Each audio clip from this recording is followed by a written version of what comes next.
Alright, take up tayo.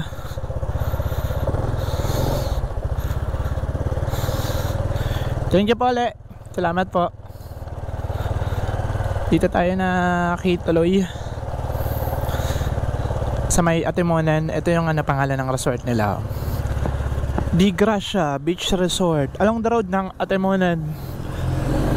Ayan bakas pa yung ulan kagabi na napakalakas. And ngayon kalmado na mga tol. Paka-solid Nakikita ko na yung init sa Bicol. And papunta na tayo dun ngayon. Pauwi na tayo ng Sorsogon. Pero ngayon meron tayong dadaan ng dalawang bayan. Dalawang bayan ba yan o tatlong bayan? Tatlong bayan ng Camarines Norte na hindi pa natin napupuntahan. Ang Santa Elena, Labo, and Daet mga tol. Ayan yung mga lugar na dadaanan natin for today's video. And sa buong vlog na to, ipapakita natin kung gaano kaganda ang mga bayan na yan. Since hindi yan daanan ng mga papuntang Maynila, kasi ikot yan mga tol. Ayan kung nakikita nyo sa mapa ko, ang Andaya Road ang kadalasan dinadaanan papuntang Bicol. Pero ang isa sa pinakamagandang kalsada papuntang Bicol ay ang Labo, Daet, and lusot na kayo ng Libmanan. Yan ang pinakamagandang kalsada na pwede nyo daanan papuntang Bicol or Albay or Sorsogon mga tol. Pero dahil medyo may kalayuan, ito ang kadalasan na dinadaanan natin ay ang Andaya Road. Yun ay ang Tagkawayan and Ragay proper. Napakasolid ng mga bingkongan dyan.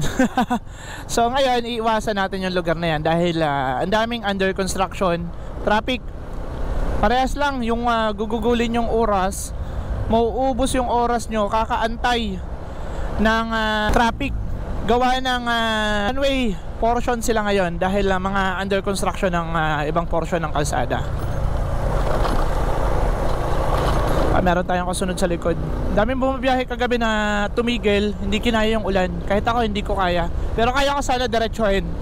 Ang estimated time ko na makakarating ng Sorsogon ay 2 or 3. Depende pa sa takbo gawa ng pero kung hindi maulan, possible na 11 or 12 nasa Sorsogon na ako. Maulan. Kaya nag-decide ako na humanap dito ng resort or matutulugan, hotel dito sa Atimonan. Along the road mga tol, meron kayo makikita. Paglampas nyo lang ng zigzag road. Grabe yung zigzag road kagabi. Kung hindi lang malakas yung ulan, nakapag-record ako, hindi namin makita yung daan, gawa ng brown out pa. And ang kapal ng fog mga tol. Huwag mo pipilit. So ito lang yung maging alerto kayo pag bumiyahe kayo ay mga kakasalubong, kasi merong mga two-way portion kaya nito na yung mga bus talagang bakbak kung bakbak. So diretso tayo ng Gumaka proper and Arco. Doon ulit tayo magre-record sa may Arco pagdating natin para dire-diretso. Let's go mga tol, samahan nyo ako for today's video. Daanan ng Labo, Daet, Libmanan mga tol, pauwi ng Sorsogon. Simula dito sa Atimonan. Let's go! Alright, ito yung kabaan ng coastal road ng Plaradel ba to? Kalimutan ko Kakapasok lang kasi natin ng proper ng Plaradel. Walang kabahay-bahay dito gaano. Hirap naman dito magtayo ng negosyo. Gawa ng hindi, Gumaka pala yan Gumaka. Proper ng Gumaka. Napakaliit lang pala ng proper ng Plaradel. Ayan, overtake yung bus na yan. Kapag ganyan sumisilip yan, maganda na kayo. Unahan nyo na. May passing light ako. Kaya kailangan mo bumalik sa yung lane. Dito pwede kayo dito mag brake pass. Chill ride na lang ako. Ayan gawa nang nandito na din naman tayo sa Gumaka. Siguro mga alas 3, alas 4. Depende naman sa takbo kasi magbablog pa ako Ando na tayo sa atin, pahinga na lang. At sana wag nang umulan nang makapag-vlog naman ako. Hirap mag-vlog. Isa sa mga mahirap na gawain ng mga vlogger kapag umuulan. Dito pwede din sana tayo dito makapaghanap ng matutulugang kagabi. Kaya lang doon ako nakakita. 600 pesos mga tol. Solid na solid. Dahil meron ng CR and napakalinis ng kanilang room mga tol. Ay kita nyo yan sa aking vlog. Kargado din to. Ay, traffic, tadadadadat, traffic, tadadadadat. Ay, buti na lang. Ito yung pinakamahirap mga tol sa pagbabiyahe. Yung mga gulatan na railroad mga tol. Talagang, ay, ewan ko na lang. Muntika na ako dun sa may, anong proper ba yun? Papakita ko sa inyo. Yung hindi siya ganyan, slanting na slanting pa. Muntika na ako dun na napa full brake ba ako, pero hindi naman ganun kasi pag full brake ko likuran yung tinodo ko, naka-shape tire tayo, hindi dumulas, kapit na kapit mga tol. So ang problema lang talaga yung mga railroad na yan, nagugulating ka. Kaya maganda sana merong mga signage para doon sa mga hindi pamilyar, malagyan ng signage kahit hanggang simula dito para mag slow down na sila. Kasi ang hirap nandun gugulating ka, nandun yung signage na nila, gugulating ka na lang, wala na, slide ka na. Madulas kasi mga tol yung yung bakal, lalo na kapag hindi siya ganito, yung masyadong vertical, patay, wala talaga. Okay, daan tayo ng bypass road. Papakita ko sa inyo yung bypass road ng Gumaca. Ayun Bicol. Alam nyo kung bakit hindi dumadaan dito yung mga truck? Kasi ang rason dito ay ang daming paahon. Pero ngayon isasabak natin si Uno sa mga paahon na yan. Gawa na ngayon doon pumasok yung mga truck. Sureball, ilang truck yun. Traffic na naman sa Gumaca, umaga pa lang. O dito, chill ride tayo dito ng saktong sakto lang. Pero ito ay ang bypass road ng Gumaca. At ipapakita ko din sa inyo, ibablog natin to. At palapit lang din naman to. Di naman to may kalayuan. Ayan inilaga natin ang bayan ng Gumaca. Since na-vlog na din naman natin yan. Pero ito yung ibablog natin. Ang bypass road ng Gumaca na hindi kayo dadaan ng proper ng Gumaca, town proper. Kasi traffic mga tol. Lalo na kapag sobrang lakas ng ulan, grabe yung baha insan. Ganda ikabayo si kuya Dito mabahay naman. Kaya lang wag kayo dito dadaan ng gabi. Alam nyo na, mababait naman yung mga tao. Kaya lang yung mga unexpected moment na papara sa'yo, hindi natin alam yun. Kaya para mas safe, pag gabi bayan-bayan kayo. Pero maganda ang view dito pag umaga mga tol. May mga dumadaan dito ang truck, siguro kapag galing na ng Sorsogon, kapag nakapag-deliver na ng mga kanilang kargamento. Kasi mabigat yan kung dito sila dadaan, tapos kargado sila. Ay nako, di talaga makakaakyat. Ang daming natirik daw dito Pero ngayon first time ko kasi dumaan. And sa mga first timer din, ayan, papakita ko sa inyo. Ayan unang ahon. Pero wag natin aabuson si Uno. Ano lang, sakto lang, pitik-pitik lang tayo. Ang haba nito buti na lang to, pantayan. Ang problema wala kayong buwelo dun kasi galing kayo sa kurbada. Yung mga truck talaga hindi talaga makakabelo kapag lalo kapag kargado. Pusad pagong. Ayun ay putik, ang haba nga talaga. Siguro mga mga abot to ng 500 meters. Pwede. Or mag 400 lang. Depende pa dito sa pinakatuktok. Okay, tuktok pa nga. So sarado na natin ng 500 meters to. Ang haba ng ahon simula doon sa kurbada na patag. Ayan tsaka walang kabahay-bahay dito. Tapos dito ka masisiraan sa kalagitnaan ng ahon na to. Ang ganda nga ng view talaga Na to sa akin ni Sir, yung asawa ni Ma'am Myla ng Shipa Philippines. So maganda daw talaga dito dumaan pag umaga lang. Haba oh. Ahon, segunda nga lang ako eh. Hanggat hindi humihingi si Uno ng Trashera, wag natin dadagdagan kasi hindi yan makakaakyat. Sakto lang to. Parang ano lang to, chill ride na pang panood ng mga magagandang view. Ayan no. Ay putik, ganda mga tol. Bypass road ng Gumaka. So naiwasan natin yung bayan ng Gumaka. Ano yun no? So, parehas lang naman eh. Usad pagong ka dun eh. Matagal makalabas sa bayan ng Gumaka pagka nagka-traffic. So meron ditong mga kainan no. Ayan no. Tindahan. Dito sa taas wala ng problema. Ayan no. Gumaka town proper. Kadaan din tayo ng bypass road. But tsaka walang masyadong dumadaan. Ayan o. Takot yung mga truck talaga dito. So sa mga followers natin na nagta-tracking, comment kayo kung isa kayo sa nasiraan dito. Tumirik. Agila o mga tol. Wow. Ang laya niya mga tol. Maliit pa na agila. Ay madaming agila dito. Marami pang agila dito. Kaya pala sila nababaril kasi kung lumipad sila, ayan o, kitang kita, tsaka mabagal. Ang dami.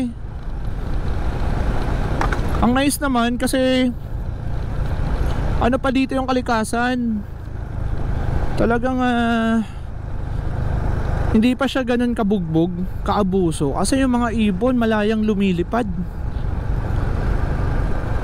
Wow, napakaganda ng bypass road ng Gumaka. Pwede kayo dito bumira hanggang kung alas 6 kayo nakadating ng Gumaka, pwede pa kayo bumira hanggang alas 7.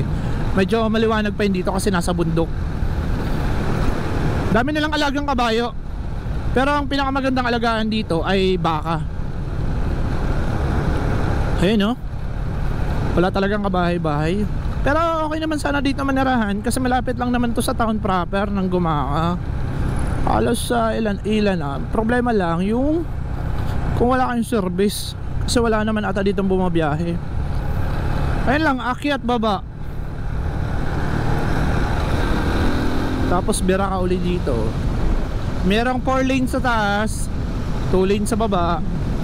Sa kabila may 4 lanes. Ganso oh. Yan yung mga nanghahabol mga tol. Pero ang sarap ng ano niya, ng karne. Ay, nagugutom na naman ako. Pero buti na lang nakapagkape tayo dun sa tinuluyan ko. Ito solid nun eh, 600 pesos lang. Nag-check in ako alas 7. Alas 8 ako nakarating dun sa resort nila. Gawa ng dun sana ako sa Red Doors. Kaya lang 1.5 dun. Eh di naman ako papaabot ng alas 12 ng tanghali. Aalas din naman. Alright mga tol. So daanan to ng mga ayaw dumaan ng Gumaka town proper. Ayun pa, kalsada pa oh. So hanggang dun pa tayo. Tapos labas na tayo. Dito makakabuelo kayo dahil meron na namang paahon. Pangalawang paahon to. Pero hindi naman siya ganun kahabata. Pero at least kahit papano dito may buwelo kayo. Kasi simula kayo dun sa Palusong, talagang buwelo. Tsaka pantayan. Bawas tayo. Nagka-landslide dito. Yun. Tapos pababa na naman. Kasi tanaw to dun sa pinakatuktok eh, kung saan tayo nagpalusong. Ito palusong na naman to. Magtatanim sila ng mga kamote tsaka kamuting kahoy. Ito lang yung mga parang source of income din nila. Alternate or pinaka source of income na nila ang pagtatanim.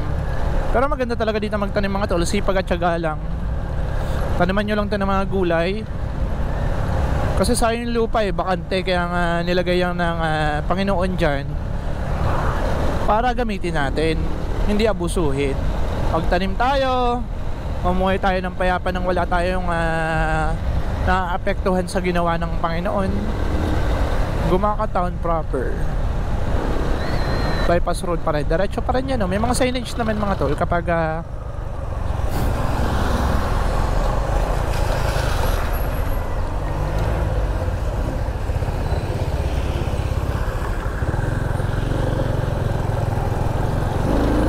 Ayun o, kapag gusto nyo pumunta ng Gumaca Town proper, doon kayo, crossing yun. Eto, diretso to. Dito ahon na naman, pangatlong ahon. Solid na nagbabike oh. Perfectong kalsada to sa mga siklista na gusto mahasa sa babike ng paahon. Bawas tayo. Baka biglang tumirik si Uno. Patay tayo. Ayan oh. Kita nyo naman na wala masyadong kabahay-bahay dito. Kaya sabi ko sa inyo, hindi advisable na dumaan dito ng gabi, or dito kayo abutan ng gabi. Pero sa mga tao na nakatira dito, yung mga lokal, nakikita ko naman na mababait tsaka marunong sila makitao. May mga tindahan nga sila eh. Basta yung lugar maraming tindahan, mababait yan. Kasi i-entertain ka niya na maayos eh. Alam ko yung mga tipo ng ganun eh. Ayan oh. Doon nga sa atin muna ng bait nila ate. Nagpapasalamat pa ako yung mag-asawa. Asikaso tayo. Sarap oh. Mahirap lang dito yung mga radiation ng ganyang tower oh. Lakas yan pag gabi. Alright, puro tayo bypass road ng Gumaca Town proper.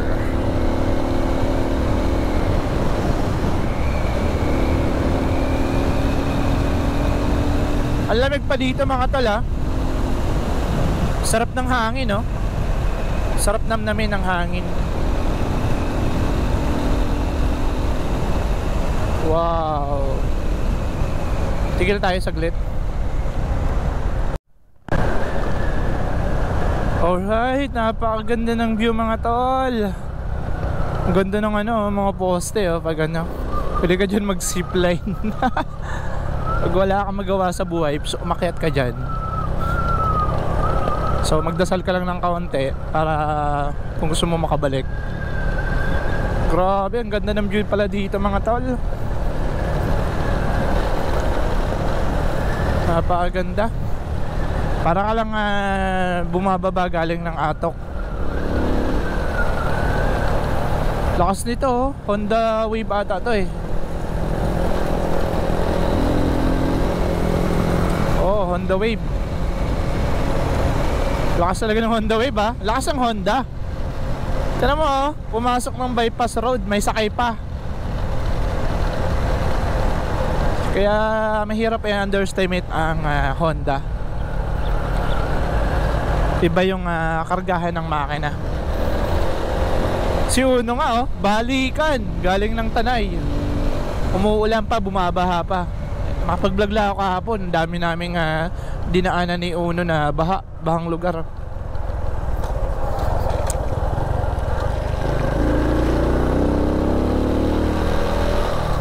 May mga ongoing na tindahan na inaayos dito. Pero marami ditong quarry. Ayan oh, kumukuha ng lupa. Pero yung mga hindi naman gaano na bundukin. Pero ganun din naman yan eh, palala ng palala yan eh. Pero dun sa taas, ganda pa ng ganda pa ng bundok, ganda pa ng kalikasan. Okay, diretso na tayo. Lapit na din naman. Ayan o, 700 meters 200, hindi, 650. Nasa Maharlika Highway na tayo. Pabalik na tayo ng Maharlika Highway.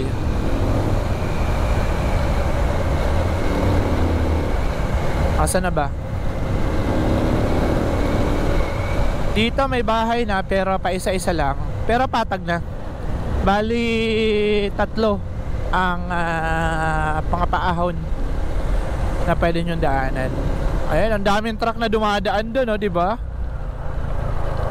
Hindi pa natin may, ito, may railroad naman. Ito yung tipong gano'n na, pero kung ganito, Google atin na naman kayo nito. Baka malalim yan. Kala ko kasi malalim yung tubig na yun eh. Okay, dito na tayo. Ayan, ang daming truck oh. Okay, nakalabas na tayo mga tol ng Gumaca Bypass Road. Nakaiwas tayo sa traffic ng Gumaka. Alam ko umaga pa lang eh. Nakita ko yung mga truck na yun, no? Ang dami niyan. Ayaw niyan dumaan sa bypass road kasi magtitirikan yan. Okay. So nasa sa inyo na lang kung gusto nyo dumaan ng bypass road. Pero para sa akin maganda dumaan ng umaga. Kasi lalo na kapag ganito traffic, mapapabilis kayo doon ng kahit papaano. And kung ayaw nyo naman talaga, pwede naman kayo town proper. Kung meron kayong kailangan bilhin or magpapahinga kayo, town proper kayo. Basta pag gabi, hindi ko advisable na dumaan ng gabi doon kasi walang kabahay-bahay. Alright, let's go mga tol. Uwi na tayo sa Sorsogon.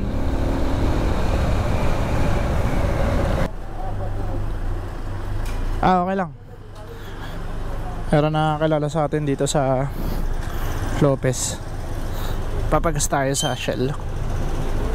Ito lang, double stand natin. Kilala tayo.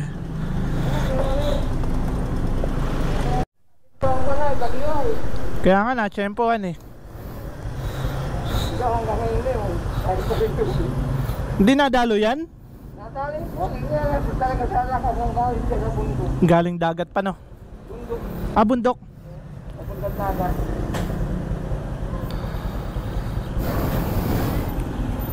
Murang litro nyo dito, 62. Ah, 65. Sa Tanay, magkano din? 65. Ano ata dun? 64? 2, 3, 4, 5, okay. Okay, thank you po. Salamat. Salamat sir ha. Ingat po. Opo, salamat po. Bigyan natin ng sticker to si Uya. O tol, taga dito ka talaga?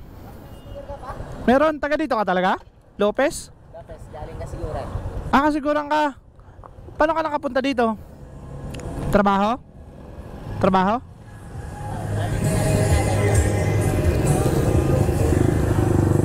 Ito tolo, dalawa na dahil nakalala mo ako. Uwi na ako kasiguran. Oo, salamat. Buti na hindi na maulan. Dito na lang. Magdadait ako. Lubak-lubak dyan. Di ko na kayang lubak sa ano, Tagkawayan. Tsaka Ragay. Ay, mauna ako. Salamat.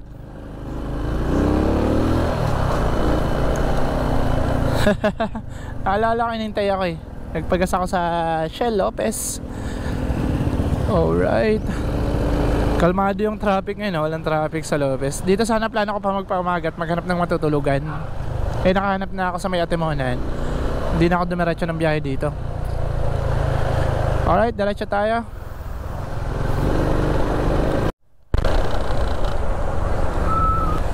Uy,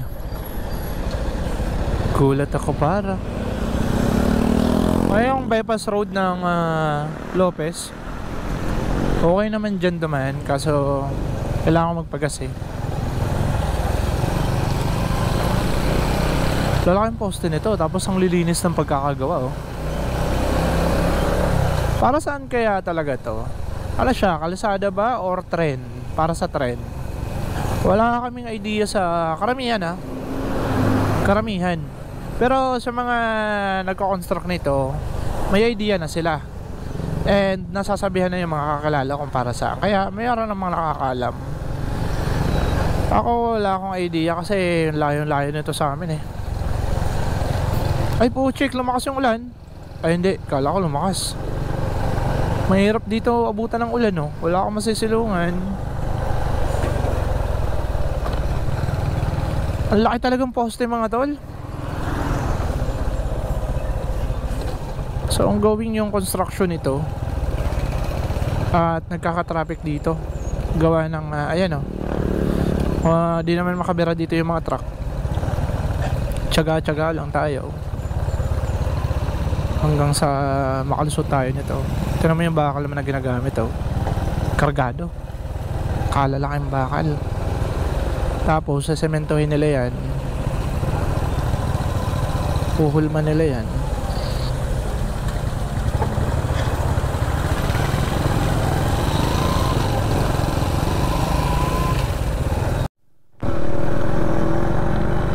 So nasa Calawag proper na tayo mga tol, at malapit na tayo mag arko ng Bicolandia. So pag galing kayo ng Sorsogon or Bicol, ito yung kalsada na madadaanan nyo. Grabe, ang lala. From Arco, Calawag. So hindi lang yun kasi dito sa may Ragay and Tagkawayan ay ganun din yung status ng kalsada. So, di na ganun kaganda, at kasalukuyan ngayon inaayos yung ibang portion ng kalsada papasok ng Bicol. Kaya asahan nyo na traffic at maraming aberya na mangyayari, abala. Pasensya na kayo, at dito talaga tayo kailangan dumaan, malala.